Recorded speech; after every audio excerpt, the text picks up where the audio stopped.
tasyahhada ahadukum, jika Anda menunaikan tasyahud akhir dalam salat. Fokus. Jika Anda menunaikan tasyahud akhir dalam salat, fas'alu bi arba'in, maka mintalah 4 hal. Ya. Fokus teman-teman. Lihat sini. Ada 2 waktu dikabulkan doa dengan cepat. 1, ini saat waktu sahar, yang kedua sesaat sebelum salat berakhir. Jika dalam posisi ini, tasyahud akhir sebelum salam, kita punya kesempatan untuk meminta apa yang kita mintakan. Saya yakin kalau Anda diberikan waktu misalnya, ada waktu 1 menit, minta apa aja dikasih. Mau minta apa? Wah, masa. Banyak tuh, minta kaya, minta karir, minta surga, ya kan? Minta suami soleh, minta istri solehah, minta anak-anak soleh, banyak semua minta. Kata Nabi, kalau mau minta 4 ini, yang lain akan ikut semua. 4. Kita hafal doanya. Apa yang 4 ini? Ini hadisnya, hadis Muslim, hadis 588. Allahumma inni. Oke, a'udzubika. 1, min adzabi jahannam. 2, wa min adzabil qabri. 3, wa min fitnatil mahya wal mamat. Oke. 4, wa min syarri fitnatil masihid dajjal. Oke, ada 4 ya. Yuk kita turunkan satu-satu, terus kita bahas. Kalau kita kerjakan ini dengan baik, bukan sekedar doa yang dikabulkan, tapi Allah akan bimbing kita selamat dari mulai hidup dunia sampai kembali kepada Allah ke akhirat. Ya, tidak cukup dengan amin, kita bahas dulu. Ya. Saya hapus sebentar. Bismillah. Ya Allah. Sabar ya Allah. Alhamdulillah. Pahala sabar cepat. Oke. 1. Bismillah. Izin ya, sambil nulis. Allahumma inni, saya yakin sebagian besar kita sudah mengetahuinya dan mungkin sudah mempraktikkan itu, tapi nanti turunan yang belum kita bahas. Allahumma inni a'udzubika min adzabi jahannam. 1, berlindung dari siksa jahannam. 1, berlindung dari siksa neraka jahannam. Nanti saya bahas neraka jahannam itu apa supaya tahu betul. Ya. 2, wa min adzabil qabri. Dari siksa kubur. Siksa kubur. Nanti saya juga sedikit banyak kalau ada waktunya masih ada kita bahas di alam kubur itu seperti apa. Ya, dari keterangan yang Allah sampaikan, karena Allah yang Maha tahu. Kita kan belum tahu, kalau pengen tahu ya cepat aja ke kubur. 3, wa min fitnatil mahya wal mamat. Ini yang kita butuhkan sekarang. Jadi kalau kita berlindung menyebut ini, wah, hoax, bulian, caci makian, gak akan ngaruh ke kita. Hilang, lewat semua. Ya.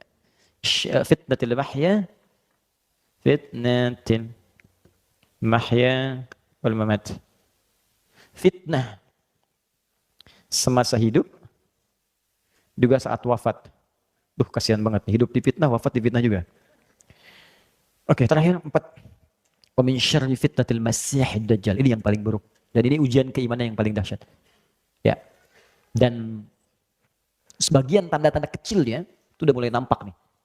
Bukan tanda besarnya kita nggak tahu. Yang tanda-tanda kecil tuh menuju itu udah nampak. Buruknya fitnah dajjal. Di fitnah yang paling buruk. Dajjal. Syarri fitnatil masihid dajjal. Dajjal. Ini seketika bisa merubah orang yang tadinya beriman tiba-tiba langsung jadi kufur. Seketika. Nanti kita cerita. Ya, kalau sudah sampai ke nomor 4 kita cerita. Tadi ada 4 ini. Kata Nabi, minta. Setiap di penghujung kita selesai sholat sebelum salam. Kalau belum hafal redaksinya, minta di hati. Dengan bahasa kita. 4 ini sebutkan. Ya Allah, aku berlindung kepadamu ya Allah. Dari neraka jahanam, dari siksa kubur. Ya Allah, dari buruknya fitnah saat hidup ataupun nanti aku kalau wafat. Dan dari ya Allah, buruknya fitnah dajjal. Di hati. Tapi usahakan sambil kita menghafal, membaca, sampai nanti kita bisa tahu cara bacanya sesuai dengan petunjuk Nabi. Kita lafadzkan itu. Nah, saking pentingnya ini, pernah ada seorang ulama besar. Bahkan Imam An-Nawawi itu mengambil riwayat dari ulama ini. Namanya Imam Tawus. Imam Tawus ini punya anak. Anaknya sholat. Setelah selesai sholat, tanya bapaknya, kamu baca doa ini enggak tadi? Yang bapaknya sampaikan hadis dari Nabi. Kata anaknya, la. Aqra'ta fi salatik, kamu baca ini enggak? La, tidak. Kata bapaknya, a'id salatak, kamu salat lagi. Saking pentingnya doa ini, disuruh salat lagi oleh bapaknya. Ya, diminta salat lagi, saking pentingnya. Jadi ada perhatian orang tua yang sangat dalam. Orang tua pengen anaknya selamat dari fitnah. Orang tua pengen anaknya jadi soleh. Orang tua mana yang tidak ingin anaknya hidup bahagia? Orang tua mana yang tidak ingin anaknya tidak soleh? Karena itu ketika tidak membaca ini, kata bapaknya, ulangi lagi sholatnya sampai kamu selesaikan doa ini. Oke, satu, kenapa penting kita membaca ini? Ya Allah, bebaskan saya dari neraka jahanam di kemudian hari saat pulang. Kita orang beriman, iman itu artinya yakin tanpa ragu. Jadi kalau setiap yang Allah berikan, yakin dulu. Walaupun belum paham, yakini dulu. Nanti dengan keyakinan itu, hikmah akan datang. Awas, jangan selalu mengandalkan logika ya. Karena kita ini manusia, punya keterbatasan. Di semua hal yang Allah tanamkan dalam manusia, itu punya batas. Contoh, mata punya batasan. Yang kita lihat besar sekarang, menjauh jadi kecil, bahkan hilang. Artinya, mata terbatas. Telinga punya keterbatasan. Sekian hertz dari bunyi, belum tentu bisa kita dengar. Semakin menjauh, semakin hilang bunyinya. Baik, pikiran punya keterbatasan. Yang tak masuk ke pikiran kita, nggak bisa kita cerna. Jadi kalau mata punya keterbatasan, maaf, telinga punya keterbatasan, kenapa akal tidak ingin punya batas? Pasti terbatas. Karena itu Allah berikan jalan. Iman dulu, nanti kalau sudah iman, hati dilembutkan, hikmah datang. Kalau hikmah sudah datang, akal akan mengikuti dan langsung paham seketika. Jelas? Karena itu, kalau berbicara tentang yang goib itu nggak tampak di depan kita. Kalau nggak tampak, akal nggak masuk. Karena akal itu hanya bisa kemudian memformulasikan yang tertangkap oleh indera. Yang kelihatan dicerna akal, yang terdengar dicerna akal, kan? Yang terasakan dicerna akal. Ini sekarang nggak nampak, nggak terasa sekarang. Bagaimana bisa dicerna akal? Karena itu yang dituntut iman. Di antara perkara iman itu ada kehidupan setelah kematian. Kita yakin itu. Karena kita yakin, maka mesti siap-siap. Ini logikanya. Teman-teman kesini kan mesti ada persiapan. Nggak semua orang tinggal di Bintaro. Ada yang di Jakarta, saya dari Bekasi. Mustahil ke sini kalau nggak ada bekal. Mesti ada kendaraan, ada bekalnya, ada macam-macam. Ini baru ke Bintaro. Sekarang kalau Anda ingin keluar kota lebih jauh lagi, antar provinsi, Anda keluar negeri butuh visa, butuh paspor. Ongkosnya tidak sedikit. Itu masih di dunia, level dunia. Sekarang Anda ingin keluar dunia, orang mau ke bulan aja bayarnya udah berapa sekarang? Itu baru nyampe bulan, Anda pengen ke surga. Firdaus lagi bersama Nabi. Ongkosnya mana? Bekalnya apa? Maka Allah turunkan amalan-amalan. Sama persis ketika itu tidak ada, maka jangan berharap Anda bisa datang ke sini. Jangan berharap Anda bisa ke bulan. Jangan berharap Anda bisa jalan, bisa haji, bisa umrah dan sebagainya. Maka kata Allah, jika orang pun pulang tak punya persiapan, dia nggak bisa ke surga. Tempatnya kemana? Hanya ada dua tempat. Satu ya neraka. Yang kedua A'raf. A'raf. Makanya ada surat Al-A'raf, surah ke-7. Intisarinya di ayat ke-45 sampai 47. Ya, Al-A'raf itu yang belum ke surga, yang tidak ke neraka. Jadi bekal ke surga belum cukup, ke neraka pun amalan nggak banyak-banyak amat dosanya gitu. Di 50-50, ini 50, ini 50. Tempatnya di sini. Dia bisa melihat semua yang di surga, tapi tak sanggup mendengar yang di neraka. Itu bahasa Qurannya. Tak sanggup mendengar, apalagi nengok. Logikanya begini, teman-teman malam nih 2:30 keluar dari hotel ini, tiba-tiba di atas pohon ada suara. Hihihi. Nengok nggak? Hah? Apa? Pasti Anda lari. Anda dengar suara itu udah lari, apalagi neraka. Orang teriak semua. Makanya kata Quran, nggak sanggup mendengar yang di neraka, tapi banyak mengamati yang di surga. Dan dengan rahmat Allah, maka dipindahkanlah dari sini ke surga. Setelah hisab selesai, satu harinya 1000 tahun. Satu harinya, nunggu di sini. Kalau nggak cukup ke sini, nggak cukup di sini, ya mampirnya ke sini. Tapi ada satu tempat di sini yang nggak bisa keluar lagi. Namanya neraka jahanam. Di neraka itu dibagi dua. Neraka yang jahanam dan bukan jahanam. Ya bukan jahanam, ya neraka juga. Neraka-nerakanya gitu kan. Ini paling ringan nih. Yang paling ringan ini. Neraka paling ringan, tapi jangan diringan-ringankan ya. Neraka juga gitu. Itu di Quran surah ke-4 ayat 56. Quran surah 4 ayat 56. Nanti Anda akan tahu di ujung apa yang saya maksudkan. Innal ladzina kafaru bi ayatina sawfa nuslihim nara. Orang-orang yang susah mengikuti petunjuk kami, sulit. Kafar itu teman-teman, ada 3 jenis. Ada kafir, ada kafar, ada kufar. Itu beda. Kalau kafar, itu perbuatan menyimpang. Dikeluar dari petunjuk Allah ya, Allah. Dikerjakan bisa oleh non-muslim, disuruh sholat, nggak sholat karena nggak ada iman kan. Bisa juga oleh orang yang mengaku muslim. Orang Islam tapi nggak mau sholat. Orang Islam nggak mau zakat. Itu disebutnya kafar. Dia tidak keluar dari Islam, tapi mengerjakan perbuatan yang dikerjakan sama dengan orang yang tidak beriman. Dia mengatakan beriman tapi nggak mau sholat. Orang nggak beriman kan nggak sholat. Nggak beriman nggak zakat. Dia pun ikut-ikutan begitu. Maka disamakan kalimatnya dengan kafar, bukan kafir. Jadi dia tidak keluar dari Islam, tapi mengerjakan perbuatan maksiat yang selevel dengan pelanggaran yang belum beriman. Karena itu ketika Allah mengatakan la in syakartum la azidannakum wa la in kafartum. Kalau kamu zakat, kamu infak, kamu bersyukur. Tapi kalau kamu kufur, bukan keluar dari Islam, cuman dia nggak mau zakat. Jelas? Nah, orang-orang ini kalau di dunia mengaku muslim tapi anti sholat, anti zakat, anti puasa, dia mengatakan dirinya muslim, tapi sulit beribadah, maka akan ditimbang.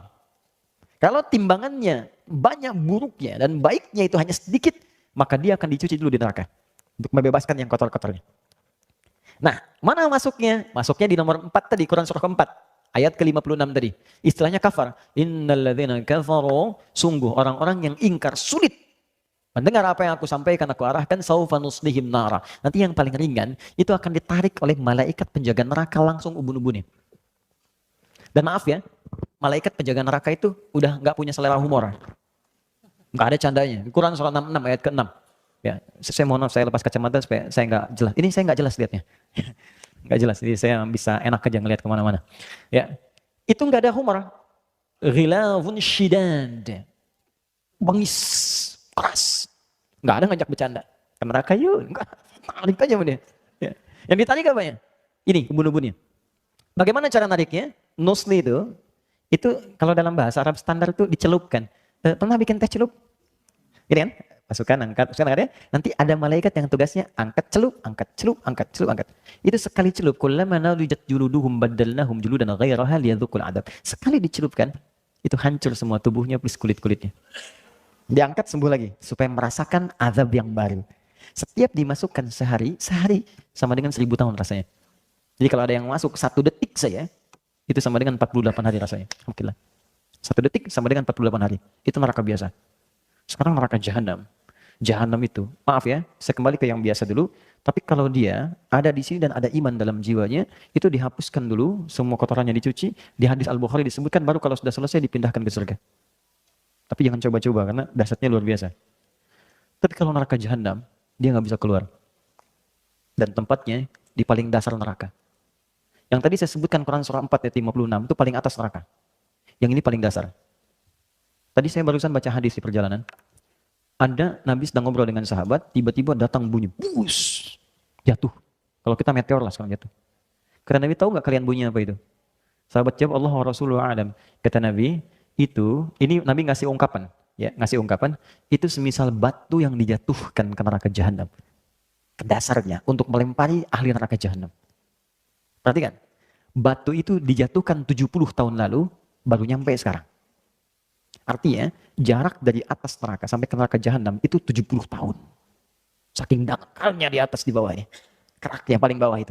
Itu ketika dilemparkan itu, saking jauhnya, udah nggak bisa keluar. Bagaimana siksa yang paling dasar di neraka jahanam? Teman-teman sekalian, wah sudah, kalau ini, dia belum masuk ke neraka saja, digambarkan dalam hadis sahih, masuk alam kubur, sudah ditampakkan nerakanya dari pagi sampai petang. Itu yang terjadi pada Fir'aun di Quran surah ke-40 ayat 45 sampai 46. Quran surah 40 ayat 45 sampai 46. Saya ingatkan dari sekarang supaya kita punya persiapan. Jangan semua dunia disiapkan. Alam kubur yang kita akan lalui kita nggak siap-siap. Itu niscaya kita pulang loh. Hari ini mungkin kita wafat. Apa persiapan kita? Atau masih mau main-main?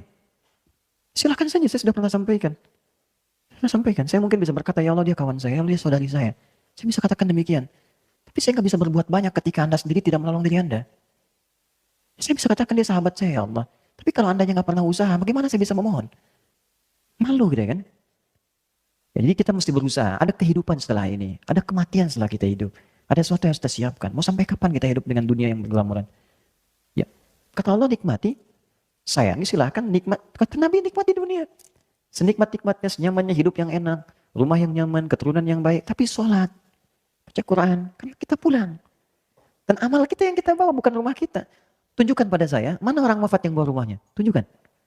Mana orang wafat yang bawa handphonenya? Mana orang wafat bawa kerudungnya? Mana orang wafat bawa koleksi pakaiannya? Nggak ada. Kita pulang bawa amal kita. Ini saya tuh kadang-kadang sampai sekarang masih bingung. Orang tuh tahu mau wafat, tapi nggak siap-siap. Kita tahu mau meninggal, tapi masih main-main. Silahkan kita nikmati semua pekerjaan kita, tapi beramal. Harta, ayo sekaya-kayanya. Jangan nanggung jadi orang paling kaya. Supaya bisa berzakat, supaya bisa infak, bisa sedekah, bisa berikan pendidikan pada anak-anak, supaya pintar, soleh, jadi dokter yang hafal Quran, insinyur yang hafal Quran, di produser bikin film-film Islami. Ayo cepet, jangan tanggung.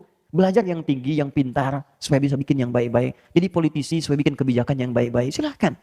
Tapi kita pulang. Kita pulang. Itu yang paling penting. Karena itu mesti siap-siap saat pulang ke sini nih. Ini di alam kubur kata Allah, kalau ahli neraka jahanam, an-naru yu'raduna 'alaiha ghuduwan wa 'ashiyah. Allah kasih contoh kisah Firaun. Kata Allah, kalau kalian belum sadar, aku tunjukkan. Firaun itu sepakat semuanya. Mau yang Kristen, mau yang Yahudi, ada kisah Firaun di dalamnya. Farawa. Artinya, itu terjadi. Dan semua sepakat bahwa Firaun tenggelam di lautan. Artinya, terjadi. Bahkan muminya masih ada sekarang. Artinya, nyata. Dan kisahnya detil disebutkan dalam Al-Quran. Artinya, Al-Quran kitab yang paling benar. Kalau bukan bersumber dari Allah, maka dari siapa lagi bisa mengisahkan tentang Firaun yang jarak Nabi Muhammad ke Nabi Musa 2000 tahun. Maka sisi mana lagi yang kita ragukan dalam Al-Quran? Dan bagaimana lagi cara Allah meyakinkan kita bahwa Allah Tuhan yang benar? Nah sekarang kata Allah dengan kisah yang sama. Jadi kalau gini, kalau kita ingin menguji, kalau di sini benar, kan kecil kemungkinan salah kan? Sekarang Allah sampaikan Firaun, kisahnya benar. Tenggelam di lautan, kisahnya benar. Jadi mumi, kisahnya benar. Dan disebutkan oleh Allah, dalam keadaan mumi itu pun, itu disiksa di alam kubur. Kubur itu maksudnya, awas, yang dimaksud kubur itu alam setelah wafat. Bisa jadi di dalam tanah, kubur standar. Ada yang mungkin dibakar, ada yang mungkin di laut tenggelam. Jadi kubur itu artinya alam yang setelah wafat. Jelas ya? Baik, tempatnya disebut barzakh. Barzakh itu pemisah. Bainahuma barzakhul la yabghiyan. Jadi ada dunia, ada akhirat. Pemisahnya disebut barzakh. Itu alam kubur. Alam setelah kematian. Jadi kalau Firaun kan gak dikubur. Jangan pahami di dalam tanah. Maksudnya pindah dia dari alam hidup ke alam mati. Nah saat matinya ini, itu ditampakkan oleh Allah neraka pagi dan petang. Neraka jahanam. Saya pernah didebat oleh orang liberal begini berkata, Ustaz gak ada siksa kubur. Yang ada itu tidur. Saya bilang mas sini. Kalau orang mimpi buruk dalam tidur, Anda mimpi ketemu kuntilanak, saya bilang. Mimpi buruk kan? Buruk. Bangun tidak? Bangun saya. Nah sekarang Anda mimpi ketemu pocong, nggak bisa bangun-bangun. Tersiksa nggak? Sekarang ada orang mimpi ketemu neraka, nggak bangun-bangun. Sampai kiamat. Bukan itu siksaan? Nah Fir'aun itu salah satunya ditampakkan. Jadi ahli neraka jahanam itu saat akan wafat dibukakan sampai dia ketakutan luar biasa. Saat di alam kuburnya ditampakkan neraka jahanam pagi sampai petang. Terus. Jadi nggak ada mimpi yang lain. Ahli surga beda. Kalau ahli surga nanti ada di Quran surah ketiga ayat 169 sampai 172. Ya. Jadi nanti saking indahnya ahli surga ini itu sampai-sampai begini Pak. Mungkin nanti di antara kita ada yang pernah merasakan bagian dari itu. Sampai-sampai dia berkata kepada Allah, "Ya Allah, aku pengen ngasih tahu saudaraku. Aku pengen ngasih tahu teman-temanku. Wa yastabshiruna billadzina lam yalhaqu bihim min khalfihim alla khaufun 'alaihim wa lahum yahzanun." Kalau mereka mampu, mereka akan berkata pada saudaranya, "Kamu jangan takut, jangan tangisi aku. Kalau bisa cepat nyusul ke sini. Di sini lebih enak dari apa yang kamu kerjakan sekarang. Enggak ada tugas lagi, enggak ada beban lagi. Enggak ada salat lagi, enggak ada halal haram lagi. Semuanya enak di sini. Kalau bisa cepat ke sini." Makanya di Palestina itu diajarkan. Jadi kalau ada seorang wafat, itu yang masih hidup tuh bagi-bagi manisan. Kenapa? Ini alhamdulillah sudah wafat duluan. Mudah-mudahan saya nyusul besok. Mudah-mudahan saya nyusul. Makanya syahid itu ditanamkan dari sejak kecil. Syahid itu banyak nanti. Kalau nggak ada konteksnya pembelaan diri, sedang diserang. Kalau tidak ada konteks itu, nanti semua pekerjaan kita yang baik-baik diniatkan karena Allah itu fisabilillah. Seperti sekarang belajar. Itu kalau wafat orang sedang mengajar atau Anda belajar, itu syahid. Seorang ibu mengandung. Misal saja. Wafat saat melahirkan misalnya. Baik bayinya atau ibunya, syahid. Sedang menyusui, wafat, diniatkan ikhlas, syahid. Anda sedang bekerja, diniatkan ibadah untuk beribadah pada Allah, syahid. Pertanyaan saya, setiap Anda bekerja, niat ibadah enggak? Jangan-jangan niatnya harta melulu, makanya capek kerjanya. Capek gitu. Itu ada nilai-nilai itu. Ya, di Palestina dulu tuh ada seorang pendongeng Indonesia, itu diminta untuk menghibur anak-anak, untuk cerita, dongeng Islami. Jadi begitu sampai ke sana, dia dapatkan anak TK jumlah 150 orang. Saya pernah sampaikan di beberapa kesempatan. Itu mau dongeng kurang lebih mungkin. Ya kalau kita konversi ke kita, dongeng jam 4, jam 2 sudah rapi. Duduk semua. pembesok depan. Pertanyaan pertama, sebelum cerita, siapa yang mau jadi presiden? Gak ada yang angkat tangan. Iya. Siapa yang mau jadi dokter? Yang perempuan sedikit-sedikit ada yang angkat. Siapa yang jadi pemain bola? Laki-laki sebagian sedikit angkat. Yang keempat, siapa yang mau jadi syahid fisabilillah? Gak ada yang angkat. Tapi semua berdiri dan mengepalkan tangannya. Nahnu syuhada, kami yang syahid, kami yang syahid. Terdengar saya mengatakan, saya akan nyusul paman saya akan nyusul kakak saya akan nyusul ayah saya akan nyusul bapak saya. Semua mengangkat tangannya. Karena memang diajarkan untuk persiapan pulang. Makanya amalan itu dikejar. Kejar amalan itu. Karena dia sadar akan pulang. Nah, ini yang sekarang berkurang di kita. Semua mengejar hidup dan tidak menyiapkan wafat.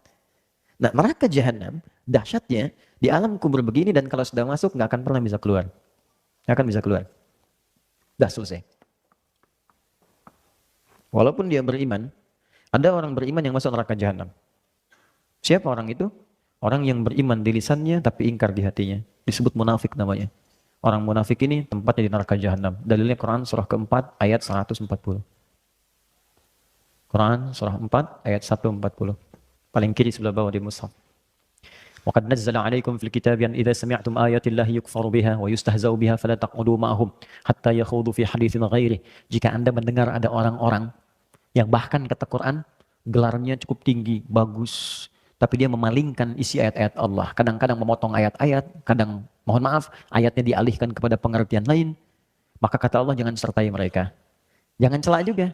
Udah diamkan aja, tinggalkan. Kalau Anda ikuti yang seperti itu, semua agama sama, menuju pada Tuhan yang sama, cuman caranya beda-beda. Anda ikuti seperti itu, ujung-ujungnya Anda nanti nggak sholat juga. Ujung-ujungnya nggak ibadah juga. Tinggalkan dulu mereka, sampai mereka tobat. Baru datangi lagi.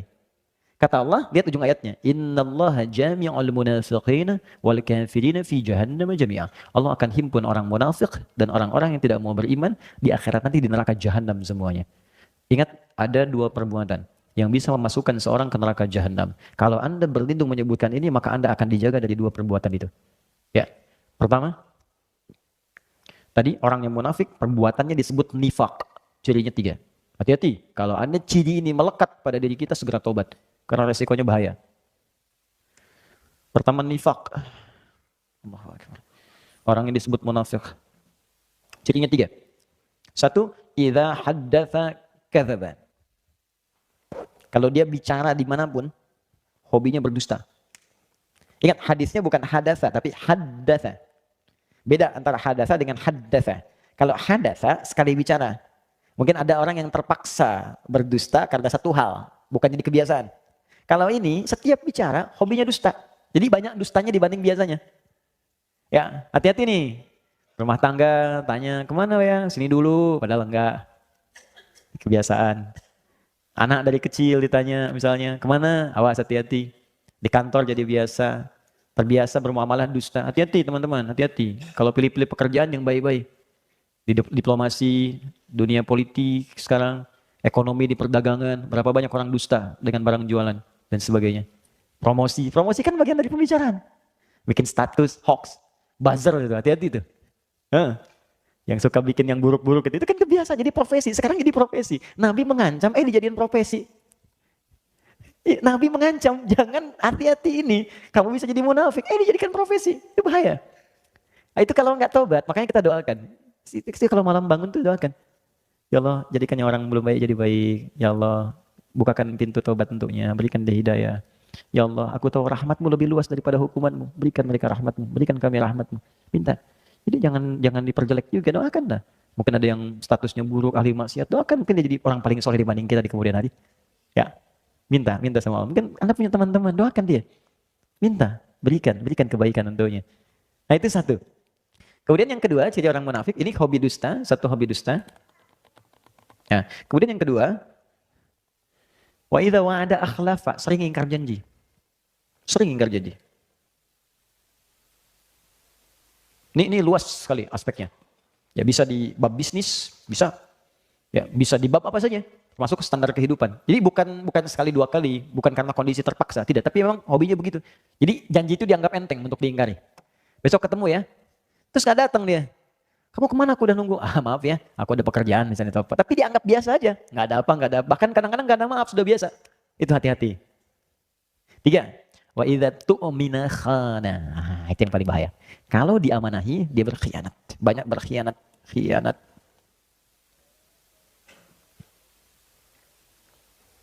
Istri, amanah untuk para suami. Suami, amanah untuk istri. Amanah dari siapa? Allah. Allah mudah memasangkan Anda dengan perempuan lain. Tapi kenapa istri Anda yang sekarang dipasangkan dengan Anda? Allah mudah memasangkan suami dengan yang lain. Tapi kenapa suami Anda dipasangkan dengan Anda sekarang? Karena Allah yang punya keyakinan dengan itu, Anda menjadi baik. Itu amanah Allah. Makanya kalau suami menginginkan istri salihah, suami support. Ma tahajud yuk. Sayang pakai kerudung yang baik ya. Sayang kita ngaji besok ya. Istri begitu.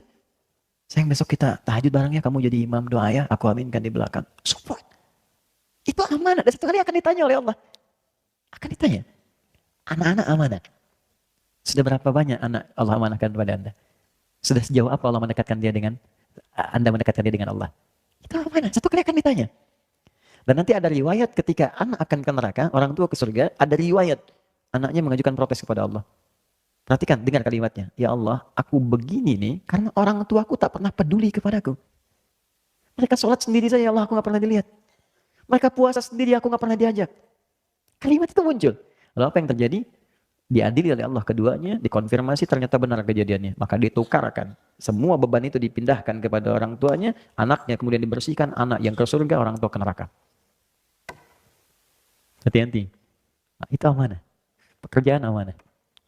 Apapun itu. Dan semua akan dipertanggungjawabkan. Makanya kalau kita niatkan ikhlas, dunia otomatis datang, akhirat itu akan mulia. Ya Anda yang kerja apa saja, itu jaga dengan baik. Niatkan ibadah. Nah ini ya, 3 ini. Maka nanti kalau kita sering berdoa begini, Allahumma inni a'udzubika min adzabi jahannam. Artinya, ya Allah lindungi aku dari sebab-sebab neraka jahannam. Maka Anda akan didorong oleh Allah untuk berbuat jujur. Pekerjaan jujur, di kehidupan rumah tangga jujur, terus cerita bareng-bareng. Ya, nikmat hidupnya. Ya, mengajar jujur. Saya juga sama Ustadz. Jangan karena saya senang satu amalan, saya sembunyikan yang lain itu dosa besar. Anda tahu, orang yang masuk neraka duluan itu 3 golongan. Salah satunya Ustadz, kiai, para pengajar. Makanya saya sering katakan tolong doakan itu. Jangan dikira mudah itu. Tidak mudah. Tidak mudah. Dia ada seorang yang berkata ketika ditanya, "Ma fa'alta bi'ilmik?" Apa yang kamu kerjakan dengan ilmumu? Dia berkata, "Saya mengajar karenamu ya Allah." Kata Allah, "Kadzdzab." Kalau kadzib sekali dusta, kadzdzab berdusta sering berkali-kali. Apa jawaban Allah saat itu? Dibukakan filenya semua. Kamu itu mengajar hanya untuk cari popularitas. Kamu hanya mengajar untuk cari materi, cari amplop, cari macam-macam. Lemparkan dia ke neraka. Dibawa, ditarik malaikat, dilemparkan. Oke, tolong jangan bebani saya dengan hal semacam itu. Ya, saya sering katakan di setiap tempat, saya tidak pernah memasang apapun di urusan dunia. Saya transaksi saya dengan akhirat, bukan dengan dunia. Dapat yang saya bisa, saya akan usahakan sendiri. Kalau saya belum punya kemampuan, kita berbagi. Itu yang saya pegang. Sampai saat ini. Alhamdulillah Allah cukupkan. Saya dari kepala sampai ujung kaki nggak pernah beli sampai hari ini. Demi Allah saya katakan, ini peci, kacamata, belum satu rusak sudah datang yang lain. Ini baju dikasih. Hampir saya copot tadi buat Mas Dude. Nanti habis selesai saya copot. Ya. Wah, ini celana sama, jam sama, hampir semua, hampir sampai saat ini. Siapa yang kasih? Allah. Dan saya nggak pernah minta apapun. Tunjukkan pada saya di mana saya ceramah, saya minta tarif, minta amplop. Semua saya datang. Dan berusaha, karena kita nggak tahu di titik mana kita bisa gagal. Popularitas dan sebagainya. Itu yang paling berbahaya. Yang kedua orang kaya yang mengaku sering dermawan, sering nyumbang. Dia mengaku karena Allah. Tapi kata Allah bohong. Ternyata kamu pengen dipuji aja. Disebut orang kaya yang suka ngasih, pemberi dan sebagainya. Ketiga mujahid fisabilillah. Dia mengatakan karena Allah. Kata Allah bohong. Kamu disebut tuh karena ingin disebut sebagai orang hebat aja. Perang dan sebagainya. Nah maka hati-hati. Nanti setiap kita berdoa ini, ya Allah lindungi aku dari neraka jahanam. Maka artinya Anda akan dijaga oleh Allah supaya jujur dalam kehidupan. Kemudian kalau berjanji bisa menepati dan tidak khianat dalam kehidupan. Ini poinnya. 2, dosa besar. Ini banyak sekarang. Jadi kalau kita berdoa, kita akan dijauhkan dari dosa besar. Orang yang mengerjakan dosa besar sengaja dan tidak bertobat, maka nerakanya jahanam. Contoh, syirik dosa besar. Sekarang syirik jadi acara. Jadi program. Awas, saya nggak mau ada teman saya di sini menyulitkan beban saya di hari kiamat untuk kita bisa saling menolong. Jangan terlibat dalam program-program syirik. Mau di media, di TV, di radio, dimanapun jauhi. Belajar apa jenis syirik-syirik itu yang bisa Kemudian menjauhkan atau menyekutukan Allah. Program dukunisasi, paranormal, macam-macam, jauhi itu syirik. Dan kita doakan. Ya, jauhi yang seperti itu, kita doakan kawan-kawan kita. Supaya Allah melembutkan dulu hatinya. Kalau sudah lembut, dia mau datang sendiri. Baru kita dakwahi dengan lembut, dengan hikmah. Jangan langsung celah juga, ini begini, tidak, pelan-pelan. Karena ada orang yang belum tahu. Yang belum tahu itu diberitahu, bukan dimarahi. Woi, tobat lu, syirik. Kayak marah dia. Doakan dulu, lembutkan, pelan-pelan, ajak diskusi. Gitu caranya. Fir'aun sekejam-kejamnya masih disuruh Nabi Musa untuk bisa berdakwah dengan lembut. Quran surah 20 ayat 43 sampai 44. Kata Allah, Musa Harun, pergilah kepada Fir'aun. Idhaba ila Fir'aun innahu tagha. Dia sudah mulai menyimpang. Faqula lahu qawlan layyina, dan dakwahi dengan lembut. La'allahu yatadzakkar aw yakhsha, mungkin dengan kelembutan itu dia sadar. Maaf ya, kita dengan Nabi Musa masih soleh Nabi Musa. Dengan Harun masih soleh Nabi Harun. Teman kita dengan Fir'aun masih buruk Fir'aun. Teman kita itu bukan Firaun, dan kita tidak lebih baik dibandingkan Musa dan Harun. Kalau Musa dan Harun diminta berbuat lembut, kenapa kita mesti mencela? Ya, makanya saya sering katakan, kalau Anda ngaji, jadi menjadikan Anda pandai mencela, Anda ngaji apa? Apa yang Anda bahas? Oke, ini dosa besar. Dari mana taunya Ustaz dosa besar itu? Saya ambil contoh gini. Maaf ya, kalau syirik itu udah selesai, tuntas babnya. An-Nisa 48 sudah ada, diulang lagi nanti di An-Nisa 116 ke bawahnya. Sekarang, pembunuhan. Berapa banyak sekarang jadi hiasan di berita kita?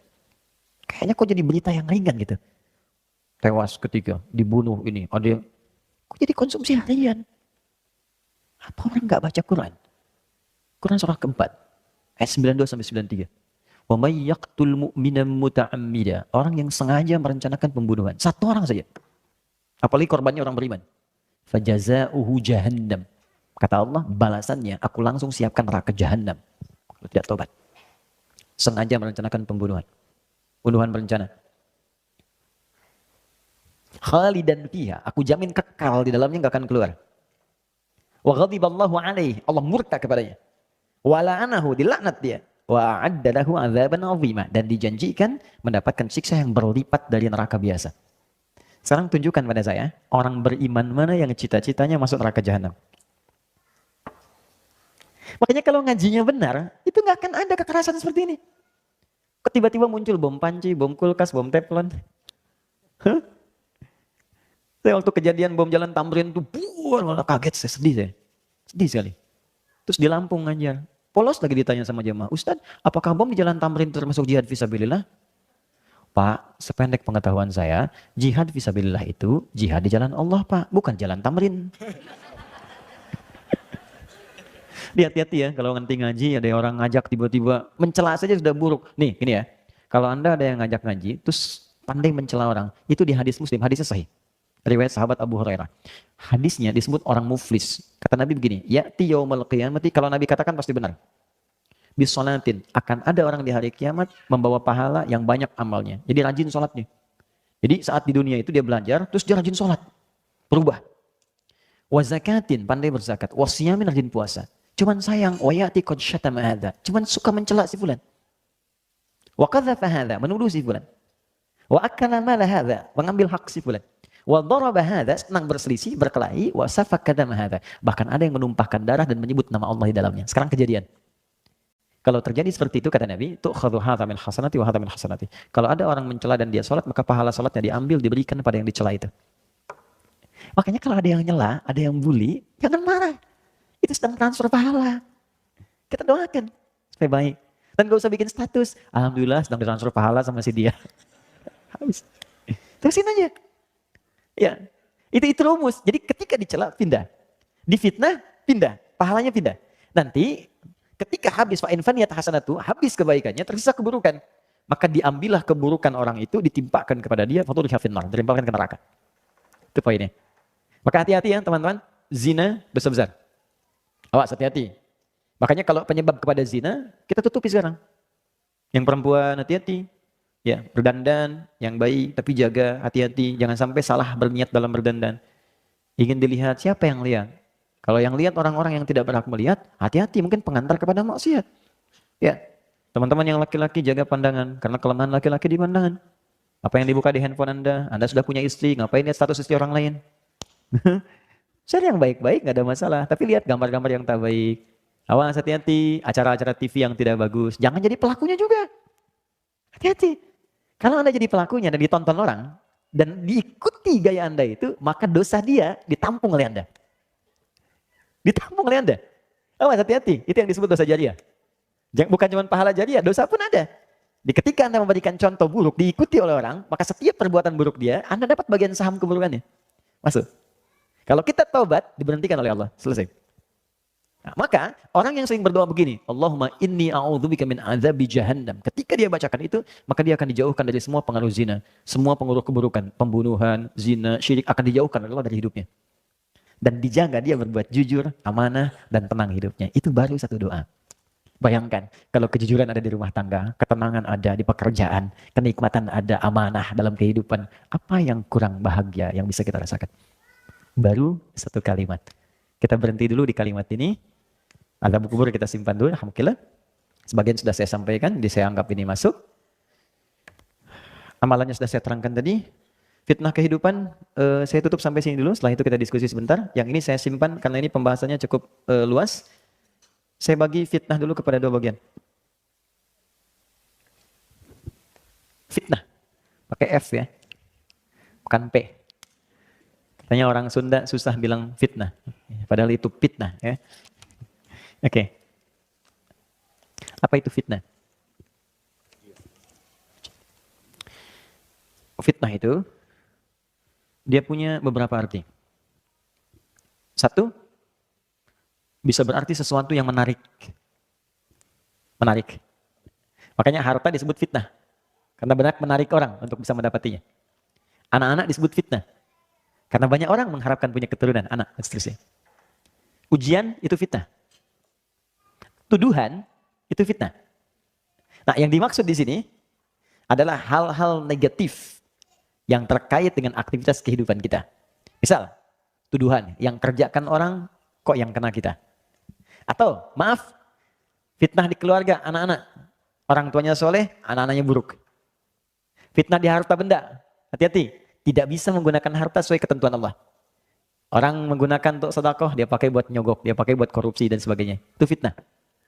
Ada fitnah yang terjadi selama kita hidup. Dan itu sudah nampak sekarang, banyak.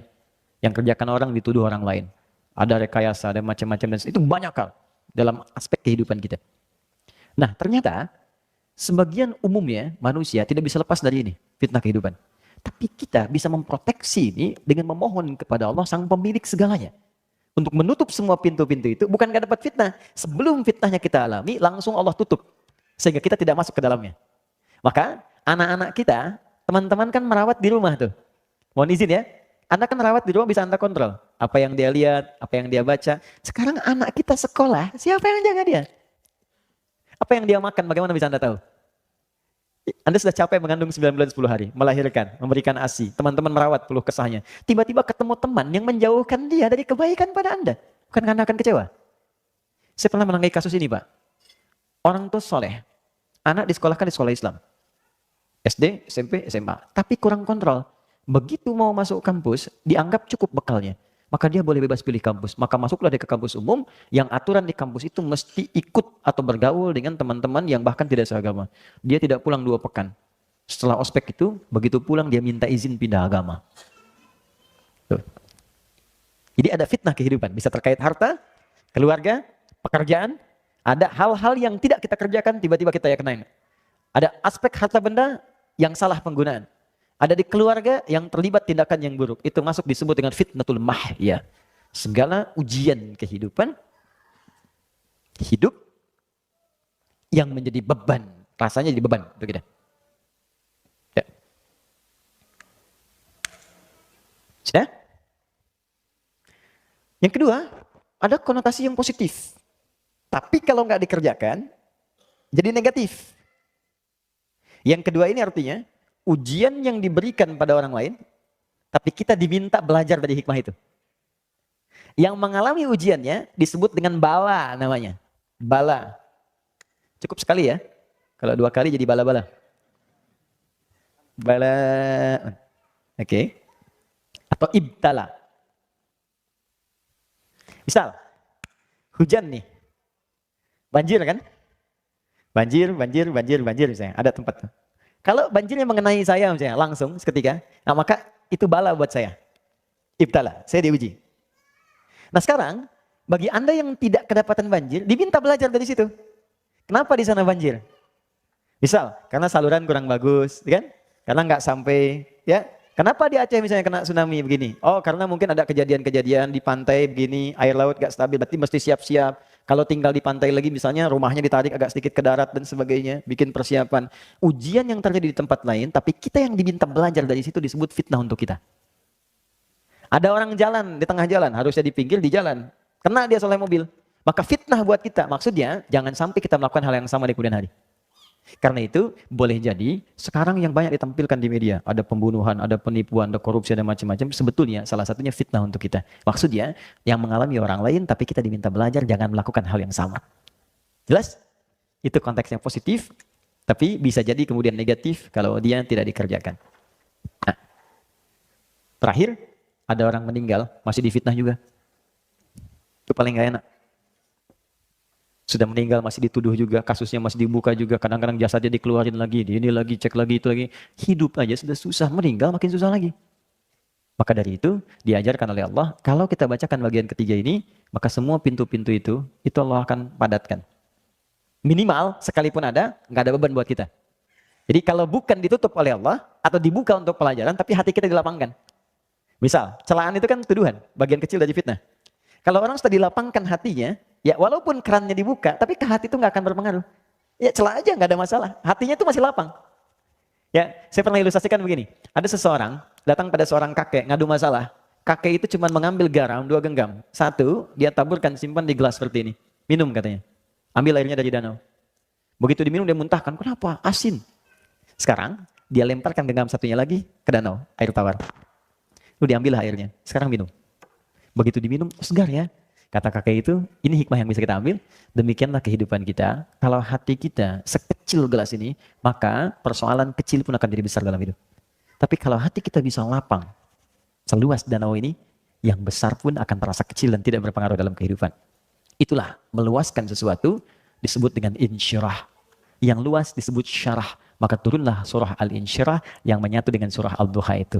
Perhatikan kalimatnya. Alam nashrah laka sadrak wa wada'na anka wizrak alladzi anqadha dhahrak. Kalau hatinya sudah luas, beban yang datang di dalam tubuh kita pun yang menjadikan berat dari kepala sampai kaki akan dilapangkan oleh Allah. Maka ditutup dengan kalimat indah. Inna ma'al usri. Setiap kesulitan paling sulit pun kadang-kadang bisa selesai oleh orang ini dengan senyuman saja. Yusrun, kemudahan yang paling mudah. Maka orang yang baca doa ini itu akan dilapangkan oleh Allah sehingga kesulitan-kesulitan di hadapan diri dia ringan semua, kadang-kadang cuma senyum aja. Ada yang begini, ada masalah, selesai nih. Udah. Macet orang keluh, tantin klakson. Alhamdulillah bisa baca Quran. Ya, terlambat bagaimana ya? Bilangannya terlambat macet. Emang kenapa? Diberhentikan pekerjaannya, cari pekerjaan lain. Rezeki sudah diatur. Lapang sekali gitu hatinya tuh. Ya. Kalau begini bagaimana? Akan belum kejadian. Gitu.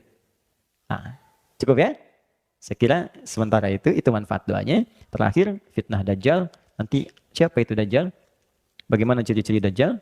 Seperti apa bentukan Dajjal? Nanti kita bahas di pertemuan berikutnya dengan melengkapi salam dan amalan setelah salam. Ya, tapi tanda-tanda kecil dari Dajjal itu sekarang sudah muncul. Dajjal itu dahsyatnya nanti gini. Dia nunjuk ke langit, hujan-hujan. Makanya ada orang menganggap dia Tuhan. Ya, tiba-tiba langsung hilang imannya. Dia bisa menunjuk, memukul kuburan, bangun. Ujiannya begitu. Nanti yang dibunuh, yang membunuh dia, nanti Imam Mahdi atas petunjuk Nabi Isa alaihissalam. Ya, nanti turun ke bumi, menyelesaikan itu. Tapi sekarang tanda-tanda kecil tuh ada. Ada yang minta bantuan jin tertentu, melakukan amalan-amalan Dajjal. Ya, apa di antara amalannya? Nanti kita lihat di pertemuan berikutnya.